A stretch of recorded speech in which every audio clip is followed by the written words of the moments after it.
अगस्त ऋषि ने इन बातों को सुना। सुन करके उन्होंने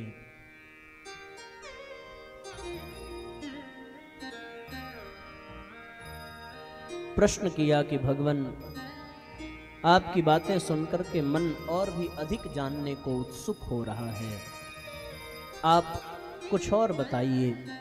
ज्ञात्वेदम मोदमायाता जनाः सत्रगताः समे प्रज्ञावतार संबंधे ज्ञातुम जाता समुत्सुकाः। उत्सुकता हो रही है प्रज्ञावतार के संबंध में जानने की। तब कात्यायन ऋषि कहते हैं कि प्रथम 6 अवतार भगवान के जो हैं वो बहुत सामान्य और सीमित परिस्थितियों में हुए हैं। प्रथम 6 अवतार मत्स्यावतार से लेकर के परशुराम अवतार तक सामान्य स्थिति में हुए। उसके पश्चात 7वां राम और कृष्ण का जो अवतार है, यह लोक शिक्षण के लिए लीला संदोह इसका जो है वो प्रज्ञावतार काल में बहुत अंश तक कार्यान्वित होगा, जिससे एक बार फिर से ये सारा जगत मंगलमय बन जाएगा। समस्याओं के समाधान में उन रीति नीतियों के अनेकों प्रसंग, राम और कृष्ण के काल के जो सिद्धांत हैं उसके अनेकों प्रसंग प्रज्ञावतार में काम आएंगे। और उन सूत्रों को, जो राम के सूत्र हैं, जो कृष्ण के सूत्र हैं, उनको अपना करके ही व्यक्ति प्रज्ञावतार के सिद्धांतों को समझ सकेगा और उसका उपयोग कर सकेगा। इसीलिए इतनी विकृतियों के बाद भी राम कथा और भागवत कथा रुक नहीं रही है। वरना तो एक बार तो इन कथाओं में होने वाली विकृतियों को, लूटपाट को देख करके गुरुदेव एकदम से तमतमा गए थे। और फिर बहुत झल्लाते हुए गुरुजी ने कहा था कि हमें अपना काम करने दो, वरना अब ये बिल्कुल ऐसा ही है जैसे भगवान ने मथानी मथते हुए यशोदा मैया को पकड़ करके मथानी पर हाथ रखा तो सारी सृष्टि कांप गई कि फिर से मंथन तो नहीं होगा, समुद्र मंथन। उसी प्रकार जब गुरुदेव की त्योरी चढ़ी तो सब कांप गए कि कहीं अब ये राम कथा और भागवत बंद न हो जाए। फिर भगवान की तो लीला है। गुरुदेव फिर शांत हुए और उन्होंने कहा कि कोई बात नहीं, भले इनमें विकृतियां हैं, लेकिन अभी भी ये जनमानस में राम और कृष्ण के सिद्धांतों को पहुंचा रहे हैं। विकृतियों के साथ ही सही, पर इसको चलने दिया जाए। लेकिन इसी के समकक्ष हम एक नया तंत्र खड़ा करेंगे। और तब जाकर के गुरुदेव ने कथा परंपरा में प्रवेश किया और कथा परंपरा को जीवंत किया और फिर प्रज्ञा पुराण की रचना करके कथा में प्रारंभ किया। तो राम और कृष्ण के सिद्धांत निकल करके इसमें आएंगे, उनका उपयोग होगा। कृष्ण के गीता के सूत्र, राम कथा की चौपाइयां, ये जीव का मार्गदर्शन करेंगे और फिर उनसे मार्गदर्शन पाकर के उनका उपयोग होगा। 9वां अवतार बुद्धावतार का जो पूर्वार्ध है, 10म अवतार का वही उत्तरार्ध होगा। यानी बुद्धावतार में जो काम शेष रह गया, प्रज्ञावतार में वह काम पूर्ण होगा। बुद्धावतार की पहुंच केवल एशिया तक हुई, चीन में, जापान में, श्रीलंका में, आसपास के ही देशों तक बुद्ध भगवान के भिक्षु भिक्षुणी पहुंच सके और फिर भारत में उसका विस्तार हुआ। पर अब यूरोप तक पहुंचने का क्रम तो प्रज्ञावतार के माध्यम से होगा। उनका अधूरा कार्य ये संपन्न करेंगे और यह उत्तरार्ध ही कलयुग के कारण उत्पन्न दोषों को जर्जर करता जाएगा। परिणाम स्वरूप मानव मात्र देवोपम बनेगा। इस प्रकार यह कालखंड भगवान की प्रेरणा से सतयुगी की भूमिका पूरी करेगा। ऐसा प्रज्ञा पुराण में कात्यायन ऋषि कहते हैं कि जीर्णाच्छन्नैः शनैर्येन मर्त्य स्यात् देवतोपमः कालखंडो यमत्रैवं भूमिकाम संविधास्यति कलेर दोषान विधास्यामि। कलयुग के दोषों का परिमार्जन। तो फिर अपने आप यह परिस्थिति बनने लगेगी जब उस अवतार की चेतना काम करेगी। तो बुद्धावतार में भगवान बुद्ध ने किस प्रकार से काम किया? 3 उद्देश्य थे भगवान बुद्ध के। पहला उद्देश्य था उद्देश्यत्रय मेवाह भगवान बुद्ध आत्मनः। भगवान बुद्ध के उद्देश्य त्रय 3 उद्देश्य थे। बुद्धम शरणाम यामि धर्मम संघम तथैव च। 3 उद्देश्य, बुद्धम शरणम गच्छामि, धर्मम शरणम गच्छामि और संघम शरणम गच्छामि। ये 3 उद्देश्य थे। बुद्धि की यानी विवेक की शरण में जाओ, धर्म की शरण में जाओ, संघ की शरण में जाओ, है ना। तो यहां लिखते हैं कि यही तीनों निर्धारण प्रज्ञावतार द्वारा भी होगा। बुद्धि की विवेक की शरण में जाओ। तो विवेक की शरण में यानी विवेक कौन है? सद्विवेक कौन है? गायत्री। सद्विवेक की शरण में, तो गायत्री की शरण में, स्वाध्याय के शरण में। इसी से तो बुद्धि का परिमार्जन होगा, विचारों का परिमार्जन होगा। तो बुद्धि की शरण में यानी विवेक की शरण में। फिर बुद्ध कहते हैं धर्म की शरण में, तो गुरुदेव कहते हैं साधना। साधना क्या है? धर्म का अवलंबन लेना, अनुशासन, यही तो है। उन्होंने धर्मम शरणम गच्छामि कहा, गुरुदेव ने साधना कहा। उन्होंने बुद्धम शरणम गच्छामि कहा, गुरुदेव ने उसी को उपासना कहा। फिर वो कहते हैं संघम शरणम गच्छामि। संघम शरणम का तात्पर्य संघ, संगठन, तो गुरुदेव ने इसी को आराधना कहा। सेवा करो, सहायता करो, संगठन मजबूत करो। तो बुद्धम शरणम गच्छामि यानी उपासना, ये बौद्धिक क्रांति है। स्वाध्याय, उपासना, ये सब। फिर साधना यानी धर्मम शरणम गच्छामि, ये नैतिक क्रांति है। और आराधना यानी संघम शरणम गच्छामि, ये सामाजिक क्रांति है। बौद्धिक, नैतिक और सामाजिक क्रांति, ये पूज्य गुरुदेव के द्वारा प्रारंभ हुआ। इन तीनों को मिला देने पर आध्यात्मिक क्रांति का स्वरूप उभर करके आता है। इसमें बौद्धिक क्रांति है, नैतिक क्रांति है, आध्यात्मिक क्रांति है। तो जैसे बुद्ध के धर्मचक्र प्रवर्तन में नालंदा, तक्षशिला जैसे अनेक संघाराम विहार स्थापित किए गए। लिखा है प्रज्ञा पुराण में कि संघारामस्तु बुद्धस्य धर्मचक्र प्रवर्तने नालंद्यास्तथा तक्षशिलाद्याः स्थापित इह। उसी प्रकार प्रज्ञावतार में क्या होगा? प्रज्ञावतार में उपक्रमः स एवात्र प्रज्ञापीठैस्तथैव च प्रज्ञापुत्रैः सुसंपन्न इदानीं संविधास्यते। प्रज्ञावतार में जैसे बुद्ध ने नालंदा और तक्षशिला को केंद्र बना करके और संघाराम और विहार की स्थापना की, उसी प्रकार प्रज्ञावतार में प्रज्ञापीठ, गायत्री तीर्थ, प्रज्ञा मंदिर, गायत्री शक्तिपीठ, इनको माध्यम बना करके प्रज्ञावतार का कार्य सिद्ध होगा। ये बात यहां पर निकल करके आई। प्रज्ञावतार बहुत बहुत व्यापक अवतार होगा और व्यापक होने के कारण अन्य अवतार साकार अवतार हैं, है ना। अन्य अवतार क्या हैं? साकार अवतार हैं। राम साकार, कृष्ण, बुद्ध सब साकार हैं, पर प्रज्ञावतार निराकार है। ये चेतना के रूप में, कल बताया था ना, गायत्री चेतना के रूप में। तो प्रज्ञावतार चेतना के रूप में मन, जन जन के मन मस्तिष्क में व्याप्त होगा। और गुरुदेव ने क्या कहा? गुरुदेव ने क्या कहा कि मैं व्यक्ति नहीं, क्या हूं? विचार हूं।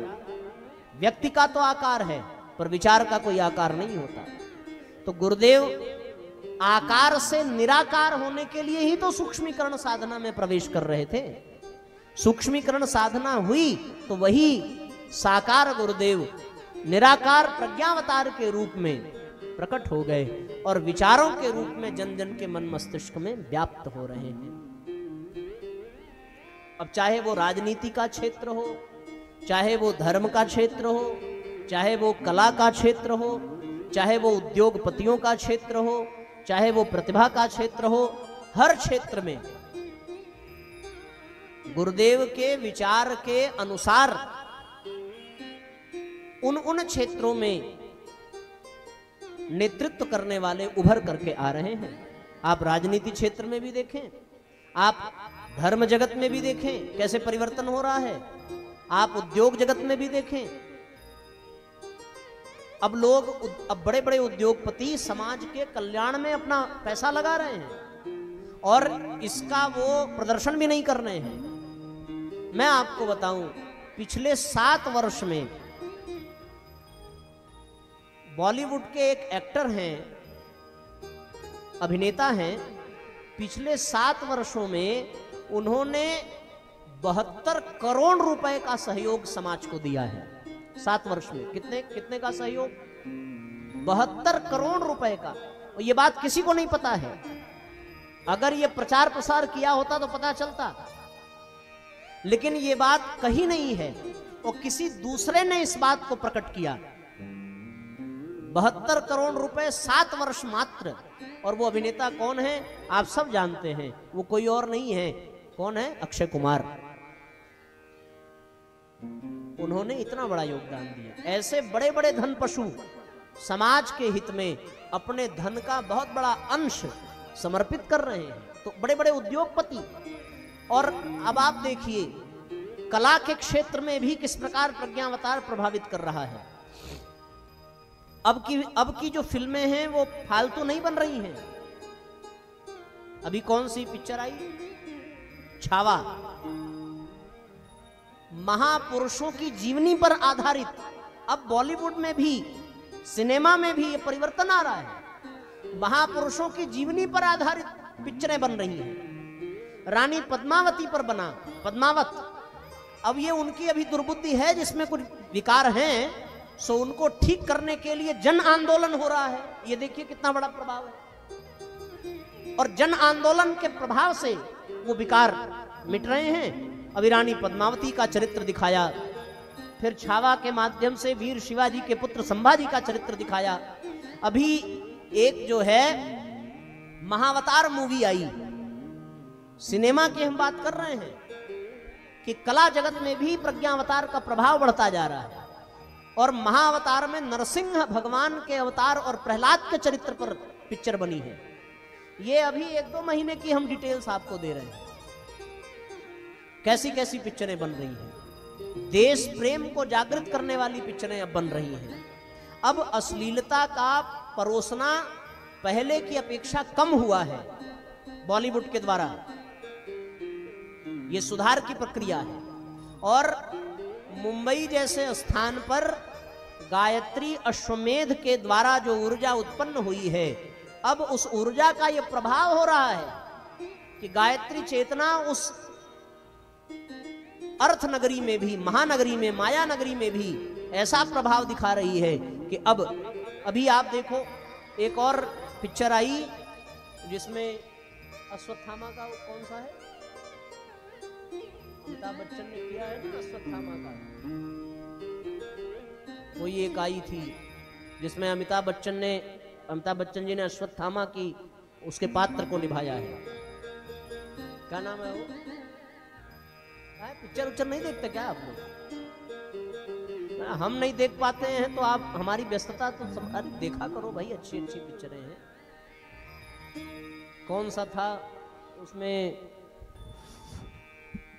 अरे सर्च करिए महाराज, जल्दी बताइए देख करके, गूगल पे डालिए। हाँ, कल्कि पिक्चर एक आई। अब ऐसी ऐसी पिक्चरें बन रही हैं। तो ये परिवर्तन समझ में आ रहा है कि नहीं आ रहा है?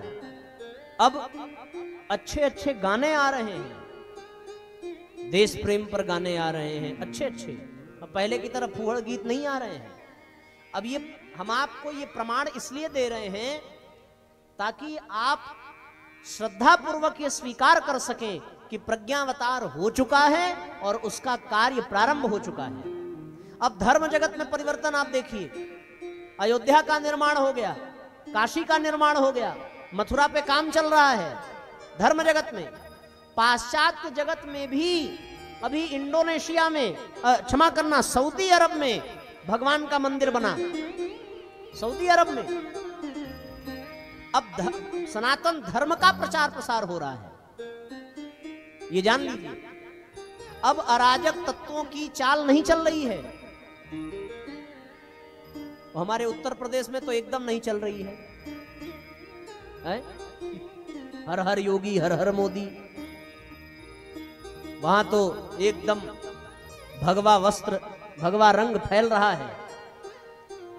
तो कहने का तात्पर्य, अब देखो भैया, हमारा किसी राजनीतिक पार्टी से कोई सरोकार नहीं है, लेकिन इतना तो है कि जो धर्म को बढ़ावा दे उसकी प्रशंसा व्यासपीठ से होनी ही चाहिए, समर्थन होना ही चाहिए। सो हम अपना धर्म ही निभा रहे हैं। तो अब उनको देख करके अन्य विरोधी पार्टियां भी मंदिर जाने लगी और माथा टेकने लगी हैं। ऐसे भी दृश्य देखने को मिल रहे हैं। हाँ, तो कहने का तात्पर्य यह है कि बहुत तेजी से काम हो रहा है और इन कार्यों का श्रेय चाहे जिसको मिल जाए, वो किसी भी कौम का हो, किसी भी जात लिंग भाषा प्रांत, किसी भी वर्ण समुदाय का हो, बात ये नहीं, सब तो है भगवान के ही। श्रेय किसी को भी मिल जाए, पर उसके केंद्र में जो चेतना है वो प्रज्ञावतार की ही है, वो गायत्री की ही है, दूसरी और नहीं। ये जान लीजिए। तो इसके पहले हमने आपको भयावह दृश्य दिखाया था, पानी की समस्या, हवा की समस्या, धरती की समस्या, बीमारी महामारी की समस्या, पर अब हम आपको उज्जवल भविष्य का दर्शन करा रहे हैं। 1939 में अरविंद घोष ने अपनी भविष्यवाणी की थी कि 8 साल के बाद भारत आजाद हो जाएगा। 39 से जोड़िए 8 साल, सन 47 में भारत आजाद हुआ। अरविंद घोष ने यह भी उद्घोष किया था कि